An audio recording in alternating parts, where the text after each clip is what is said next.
मोहतरम मौलाना हाफिज़ कारी मुअज़्ज़म सागर साहब जो इंतहाई अदब व एहतराम के साथ नाते पाक के अशार आप हज़रात के सामने बल्कि मनक़बत के अशार आप हज़रात के सामने पेश कर रहे थे। ये जज्बे इखलास व वफ़ा देख रहे हैं, ये जज्बे सुभान अल्लाह बोलो भाई सुभान अल्लाह। इतनी महफिल सुनी हो अच्छी नहीं लगती यार। ये जज्बे इखलास व वफ़ा देख रहे हैं, तैबा से मोहब्बत की अदा देख रहे हैं, मदीने वाले हमें देख रहे हैं ना यार। ईमान अकीदा हो तो सुभान अल्लाह को। ये जज्बे इखलास व वफ़ा देख रहे हैं, तैबा से मोहब्बत की अदा देख रहे हैं। ये उर्स की महफिल है, यहाँ बैठो अदब से, यारो तुम्हें महबूबे खुदा देख रहे हैं, यारो तुम्हें महबूबे खुदा देख रहे हैं। बिला किसी ताखीर के मुकर्रे ज़ीशान हज़रत हाफिज़ कारी अरबाज कादरी साहब खतीब व इमाम गरीब नवाज मस्जिद आशागढ़ 10 मिनट के लिए तशरीफ ला रहे हैं। इनको 10 मिनट का वक्त मिला है, नारा लगाकर इस्तकबाल कर ले। नारे तकबीर, नारे रिसालत, उलमाए अहले सुन्नत, उर्से मुक़द्दस, मसलके आला हजरत, नारे तकबीर, नारे रिसालत या रसूलल्लाह। सुन्नी भाइयों, मसलके हक के फिदाइयों, सच्चाई के मानने वालों, हक को पसंद करने वालों, अस्सलामु अलैकुम व रहमतुल्लाहि व बरकातुहू। अल्हम्दुलिल्लाह अल्हम्दुलिल्लाहि रब्बिल आलमीन, अस्सलातु वस्सलामु अला सय्यदिल अंबिया'i वल मुरसलीन वल आक़िबतु लिल मुत्तक़ीन अलल आलमीन जमीआ। अक़ामहु यौमल क़ियामति लिल मुज़निबीन अल मुतलव्विसीन अल ख़त्ताईन अल हालिकीन शफ़ीआ। अम्मा बअद फ़अऊज़ु बिल्लाहि मिनश शैतानिर रजीम। बिस्मिल्लाहिर रहमानिर रहीम। वमन यत्तक़िल्लाहा यजअल लहू मख़रजा। सदक़ल्लाहुल मौलानाल अज़ीम व सदक़ रसूलुहुन नबिय्युन अमीनुल मकीनुल मुबीनुल करीम। व नहनु अला ज़ालिका लमिन शाहिदीना व शाकिरीना व ज़ाकिरीना वल्हम्दुलिल्लाहि रब्बिल आलमीन। इतना खामोश आप लोग बैठे हुए हैं। आज जो मैं आपको देख रहा हूँ ना, और कल की याद मुझे आ रही है। मैं देख रहा हूँ कि वो सेठिया लोग कहाँ पर जो कव्वाली में धनाधन पैसा उड़ा रहे थे, एक भी वो सेठिया नजर नहीं आ रहे।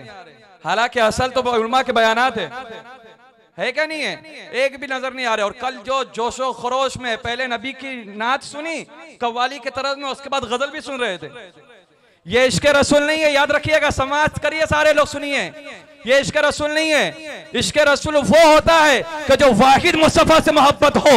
अगर जिसे मुस्तफा से मोहब्बत होती है, वो हसीनाओं की तारीफ नहीं है क्या करता है, वो जो के छमियों की तारीफ नहीं क्या करता है। जिसे इसके मुस्तफा होता है, उसे दुनिया पसंद नहीं आती है, उसे तो मुस्तफा का रोजा ही पसंद आया करता है। ये कैसी बात है। शुरू में नबी की नात पढ़ी इन लोगों ने, उसके बाद गजल गाई, हसीनाओं की तारीफ की। मैं जानता हूं, मैंने ये वीडियो के जरिए तमाम चीजों को देखा है। ये शेख बापू रहमतुल्लाह ताला अलैह का आस्थाना है। शेख बापू के मर्तबा मिला तो कहां से मिला? आपने क्या किया सारी जिंदगी? क्या आप सारी जिंदगी क्या कव्वाली बैठकर सुनते थे? क्या आपने मकान बनाया, जमीनात और जायदाद को बनाया? नहीं, शेख बापू रहमतुल्लाह ताला अलैह ने अपनी सारी जिंदगी को खुदा की राह में वक्फ कर दिया था। दीन इस्लाम का काम किया था, शरीयत मुस्तफा को आम किया था। जो शेख बापू रहमतुल्लाह ताला अलैह लोगों को नमाजी बनाते रहे, लोगों को शरीयत के बारे में बताते रहे, खुदा के दीन के बारे में बता रहे, मुस्तफा का पैगाम बताते रहे, औलिया इकराम के फरमान को बताते रहे। अरे जो शेख बापू रहमतुल्लाह ताला अलैह लोगों को शरीयत की बात बता रहे थे, आज उसी शेख बापू रहमतुल्लाह ताला अलैह के आस्थाने पर आज मुसलमानों ने क्या किया? शरीयत को पुष्ट पर रख दिया, शरीयत को पीठ के पीछे रख दिया और ढोल टाशों को लेकर के यहाँ पर आए। और हमारी माँ और बहनें के जब पूछा जाए, माँ और बहनों से कहा जा रही हो, तो कहती है शेख बापू रहमतुल्लाह ताला अलैह के आस्थाने पर जा रही हो। मैंने कहा क्यों जा रही हो? कहते हाजिरी देने के लिए। मैंने कहा तुम्हारा हाजिरी देना मजार के अंदर जाकर देना जायज रही है, औरतों का मजार के अंदर जाना बिल्कुल जायज रही है। ये औरतें मजार के सामने जाकर खड़े हो जाती है, और ये औरतें ऐसी औरतें हाजिरी दे रही है जिनके जो के होठों पर लिपस्टिक लगी हुई है, जो कह रही है पर्दा करके आई है, लेकिन चेहरे पर पाउडर भी लगा हुआ है, चेहरे पे क्रीम भी लगा हुआ है, लिपस्टिक भी लगी हुई है। और नौजवान हमारा कौम का मुसलमान, एक जमाना ऐसा था कि कौम के मुसलमान ऐसे थे कि हमारी मुसलमान बेटियों को अगर कोई गलत नजर से देख लेता तो वो ईमान वाला मुसलमान कहता ये मेरी कौम की बेटी है, ये मेरी कौम इस्लामी बहन है, इसे तूने क्यों देखा? इस तरह डांटा करता था। आज का अपना ही जो कि इस्लामी मुसलमान अपनी ही इस्लामी बहनों को गलत नजर से देखता है, उन्हें बुरी नजर से देखा करता है। अब मैं आखिरी गुफ्तगू करने लगा हूं कि अपनी निगाह के अंदर पाकीज़गी पैदा करो, इसलिए कि शेख अब्दुल कादिर जिलानी गौसे आजम फरमाते हैं कि सबसे बड़ी पाकीज़गी निगाहों की पाकीज़गी है, इसलिए कि निगाह पाक नहीं तो आपकी कोई चीज कबूल ना की जाएगी। आज लोग कहते हैं कि ख्वाब में दीदार मुस्तफ़ा हो जाए, आखिरी बात की तरफ आया हो, कहते हैं दीदार मुस्तफ़ा हो जाए, दीदार मुस्तफ़ा हो जाए। और देखिए दीदार मुस्तफ़ा की तमन्ना वो कर रहा है जो हसीनाओं को सुबह देख रहा है, जो हसीनाओं को शाम में देख रहा है, और दीदार मुस्तफ़ा की तमन्ना वो कर रहा है जो मोबाइल के अंदर जीना के मनाजिर देख रहा है, जो गलत गलत चीजों को देख रहा है। अरे थोड़ी सी शर्म कर लो। एक सहाबी थे, 10 सहाबियों को रोमियो ने पकड़ा, 10 सहाबियों को रोमियो ने पकड़ा, उसमें से 9 को शहीद कर दिया। एक सहाबी बचे, उन्हें शहीद करने दुश्मन जा रहा था, तो उस सामने वाले ने कहा अब इन्हें आप शहीद मत करो, इन्हें मेरे हवाले कर दो, इनका ईमान मैं छीन लूंगा, इनको मुर्तद मैं कर दूंगा। और क्या किया, बाद में उनके हवाले कर दिया गया। 9 सहाबी शहीद, एक सहाबी बचे, उन्हें एक जो कि गैर ने ले लिया, बदमज़हब ने ले लिया, कुफ्र में डूबे हुए शख्स ने ले लिया, कहने लगा इनको मैं कुफ्र के दलदल में डालूंगा, इन्हें मुर्तद मैं करूंगा। वो सहाबी रसूल को अपने साथ ले गया और कहने लगा मेरी लड़की से तेरा निकाह करा दूंगा और उसके बाद सारी जायदाद जो प्रॉपर्टी है तेरे नाम पर कर दूंगा, एक मर्तबा मुस्तफा के दामन को छोड़ दे। सहाबी बोले अरे अपनी दौलत की बात करता है, सारी कायनात की दौलत को अगर कदमों में लाकर रख देगा तब भी मुस्तफा का दामन नहीं छोड़ूंगा, तब भी मुस्तफा का दामन नहीं छोड़ूंगा। अब मेरी बात को सुनना, सहाबी का ये जब ईमान देखा ना, वो समझ गया कि इनका ईमान बड़ा पुख्ता है, ईमान इनका बड़ा मजबूत है, बड़ा मजबूत ईमान है, इतना आसान नहीं है इनके हाथ से दामन मुस्तफा को छुड़ाना। उसने क्या किया, एक तनहा कमरे के अंदर वो सहाबी रसूल को बंद कर दिया, और बंद कर दिया तनहा कमरे में, और खिंजीर यानी कि सूअर के गोश्त को बनाकर रख दिया, शराब का प्याला भर के रख दिया। क्यों? इसलिए कि जब भूख लगेगी तो गोश्त खा लेगा, और जब प्यास लगेगी शराब पी लेगा। तो उस जमाने की जो सबसे हसीन खूबसूरत लड़की थी उसे भी ला करके बिठा दिया, उसे ला करके बिठा दिया कि जब ये शराब पी लेगा, नशे में हो जाएगा तो जिना का इनकाद कर देगा। वो हसीना आई, वो हसीना ऐसी थी कि जिसे बड़े बड़े बादशाह देखा करने के लिए तरसा करते थे, बड़े बड़े लोग मिलने के लिए तरसा करते थे। वो हसीना सामने आकर के बैठ गई।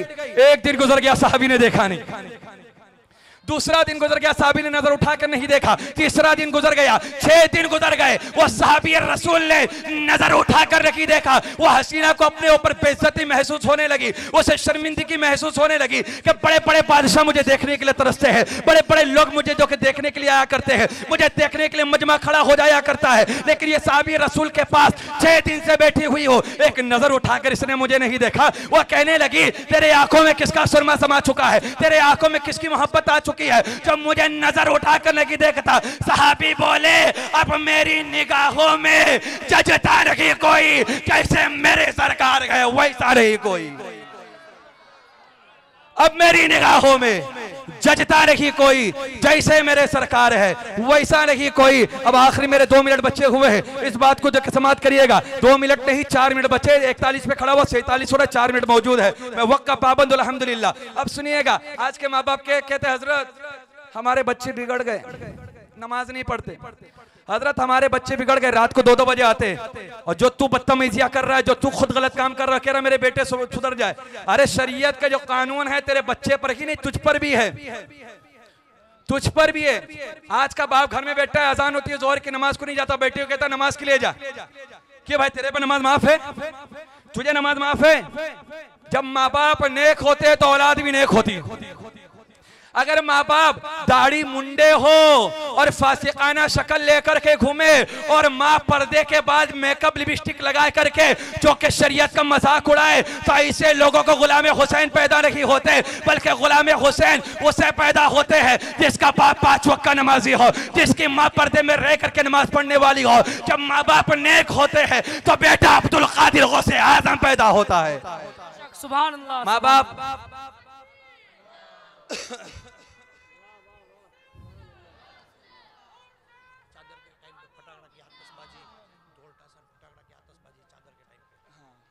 सही बात, अच्छी बात कही, लेकिन कोई भी बात अगर सही हो तो एक्सेप्ट करनी चाहिए, चाहे कोई भी बताए। सही है क्या नहीं? बोले सुभान अल्लाह, बोले साले बहुत खामोश बैठे हैं आप।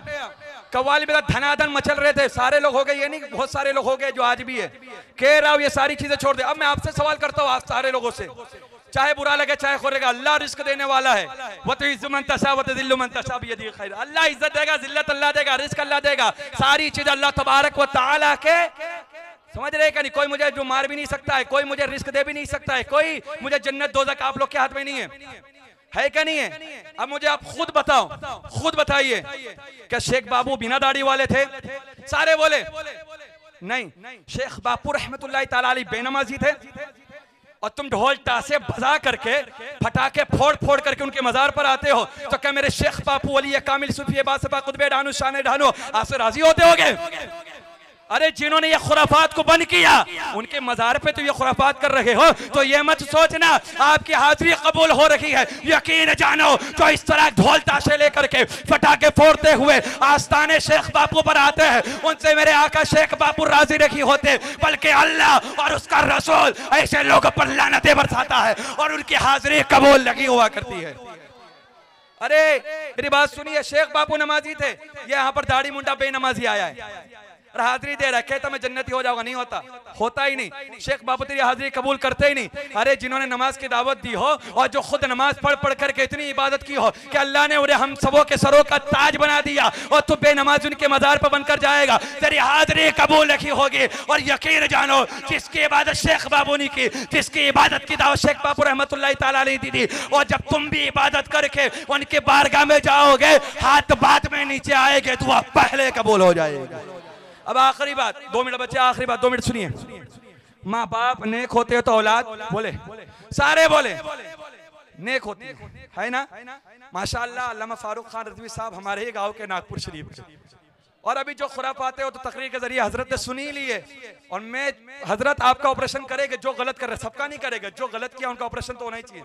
और ये बात सुनिएगा, तकरीर सुनने से कुछ नहीं होता, ये नियत करके बैठा करो जो सुनेगे उस पर अमल करेंगे, करेगा इंशाल्लाह। आखिरी बात, एक बच्चा अचानक रात को उठा, आखिरी बात कर रहा हूं, ये बात औरतों को सबके लिए, माँ बाप नेक होते हैं तो इस बात करेगा, औलाद नेक होती है। मुख्तसर, एक बच्चा रात को आधी रात को उठा, छोटा बच्चा, और जब उसने देखा कि माँ रो रही है, माँ के करीब गया, मुख्तसर याद है 2 मिनट बचे हुए, माँ से कहा मेरी माँ क्यों रो रही है, आपकी आंखें अश्कबार क्यों है? माँ ने कहा बेटा इसलिए रो रही हो, एक छोटा सा कीड़ा जो था ना उसने मुझे काट लिया इसलिए रो रही हो। माँ से बेटा कहता माँ आपको दर्द हुआ, आपको तकलीफ हुई? कहा बेटा तकलीफ नहीं हुई, थोड़ी सी तकलीफ हुई है, लेकिन मैं सोच रही हूँ कि दुनिया के छोटे से कीड़े ने मुझे काटा तो मेरे आंखों में आंसू आ गए, इसलिए मैं रो रही हूँ। मैं कब्र का सोच रही हूँ, मैं मरकर कब्र में जाऊंगी तो मेरा क्या बनेगा, कब्र के अंदर तन्हाई में मेरा क्या बनेगा। अल्लाह अगर बेटा रोने लगा, मुख्तसर आखिरी जुमला देने लगा हो, बेटा रोने लगा,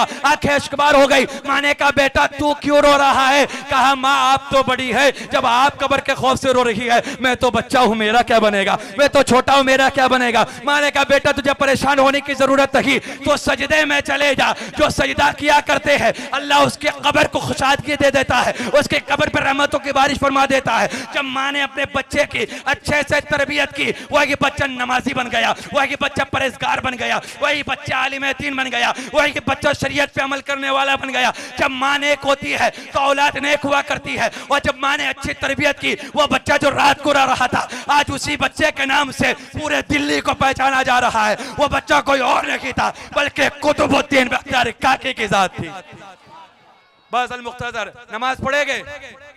अभी देखिए वो डीजे वीजे आने वाला है, किसका ही नहीं मालूम, ये सारी चीजें गलत है, ये होनी नहीं चाहिए। कहे सारे अल्लाह हम सबको अमल करने की तौफीक अता फरमाए। और मैंने जो कहा आपने गलतियों का मैं भी पढ़ता, आप भी पढ़ा, अस्तगफिरुल्लाह रब्बी मिन कुल्ली ज़ंबियो। आखिरी बात देखिए, मैं अकेला घर में सिर्फ हाफिज हूँ, मेरा खानदान पूरा यहीं रहता है, तो ये ना कहेगा इसके अब्बा ऐसे है दादा ऐसे। अल्लाह उन्हें भी हिदायत दे, मेरे घर वालों को भी नेक शरीयत पर अमल करने की तौफीक अता फरमाए। लेकिन मेरी कोई खामी शरीयत में तो आप मुझे कह सकते हैं, हर किसी के खानदान में कोई ना कोई गलत होता है, लेकिन अल्लाह मुझे मेरे खानदान को सबको शरीयत पर अमल करने की तौफीक अता फरमाए। अल्लाह करे कि आप सबों के दिलों में उतर जाए मेरी बात, मेरा अंदाज़ बयां इतना अच्छा नहीं हूँ। मालिन अल बलाग। अस्सलाम वालेकुम। माशाअल्लाह माशाअल्लाह। अब ये आशागढ़ के इमाम हैं, और जब इस उम्र के उलमा इस तरह सच्चाइयों का इजहार करते हैं और ख़तरनाक हकीकतों को तशबाम करते हैं, बड़ा अच्छा लगता है। इनकी बातें बहरहाल काबिल अमल है। अल्लाह अमल की तौफीक अता फरमाए।